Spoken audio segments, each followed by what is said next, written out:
You know, a lot of people in business are still under the impression that process is something to be avoided. They're under the impression that process means that what you're doing, your work has to be slow, bureaucratic, and non-adaptive, and in short, it's just something to be avoided. It's the enemy. This is particularly true when you talk to people in so-called creative areas like marketing. They say, well, gee, what we do can't be reduced to a process, can't be reduced to a series of repetitive steps, et cetera, et cetera. You get all kinds of resistance. In fact, this is just plain wrong. Process, the word process, simply means a series of steps by which something gets done. A series of things that you go through to accomplish a goal. We're all in the business of getting things done and accomplishing goals. Now, processes, part of the confusion comes from the fact that processes can be slow and rigid, or they can be fast-moving and adaptive. They can be designed not to change, or be resistant to change, or they can be designed to seek out change and embrace it. Processes can apply to slow-moving events, like a manufacturing line, or very fast-moving events. And they can be designed for a frenetic environment or a stable one. Process is not the enemy. Process means simply getting things done. Let me give you an example. Consider a trauma center at a major hospital. If you're ever badly injured in an accident and get transported to a trauma center, you had better hope that they have a very well-defined process that they follow. I mean, a trauma center is a very frenetic, fast-moving environment. What they're doing from one minute to the next is completely unknown. They have no idea, even in fractions of a minute, what they're going to do from one segment of time to the next. Every patient coming in presents with a whole different set of symptoms and injuries. Yet, even in this frenetic, fast-paced, unpredictable environment, there is a very well-defined set of processes that a trauma center follows. You better hope so if you're a patient there. Now, the process isn't at the level of physical activities. I mean, every patient that comes in doesn't get sliced open, doesn't get operated on in exactly the same way, doesn't get stitched in exactly the same way, because that's, you know, their injuries are all different.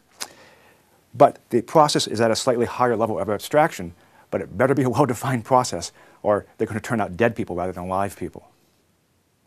Another example, consider a police SWAT team going to make an entry on a hostage rescue kind of mission. Now, this SWAT team has a very well-defined set of processes by which it operates. It doesn't just go in the house. I mean, the guys just don't go in the house and act randomly.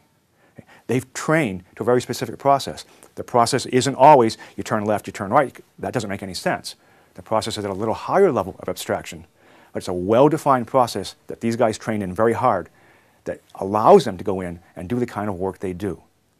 So the notion that process is a bad idea, that process doesn't apply to creative work, to fast-moving work, to frenetic environments is just wrong.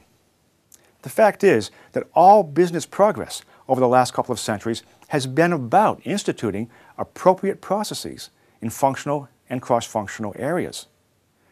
Back at the beginning of the century, in manufacturing, Henry Ford got real serious, made some real breakthroughs in manufacturing process with clearly good results. We're now into later life stages of manufacturing process, things like just-in-time manufacture, design for manufacture, etc.